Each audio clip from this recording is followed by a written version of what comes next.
Turvekylpy. 30 tonnia. On siinä turpeella hinta. Aikamoista kiskontaa. Halvemmaksi tulisi heittää turpeet omaan kylpyammeeseen. Sovitaanko, ettei kokeilla? Ei ainakaan mun ammeessa. Ei, enhän mä nyt tosissani. Kulta hei, jos sä haluat puuhastella, niin mulla on pitkä kassi. Mulle ainakin riittää löhöily toiletissa. Vesiliukumäki, sitä sun ehdottomasti kokeiltava. Joo, ja sit sä voit laulaa siinä liukuessa. Menoa ei voi estää! Mitäs toi tarkoitti? No vitsi. On siinä hinta. Antaa olla. Kunnon alamäki taas.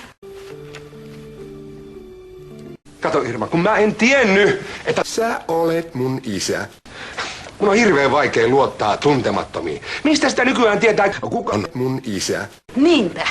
No totta kai mä olisin antanut Annelille, jos mä vaan olisin tiennyt. Mutta kun et antanut.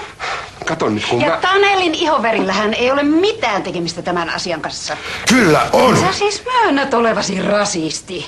Kyllä. Terve! Rahantulo! Vieläkö muistat?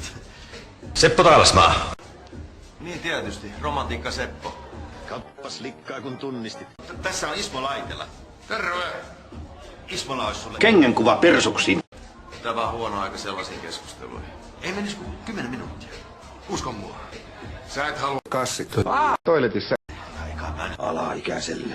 Persuksiin. tarjoamaan sen verran kova tekijä sä oot näillä markkinoilla. Kas niin. No, tässä. Alaikä. Mutta Mari kertoo. Kärsivällisyys. Seksipuhissa on tärkeitä. No tää on mun haastattelu, tää on Mari haastattelu.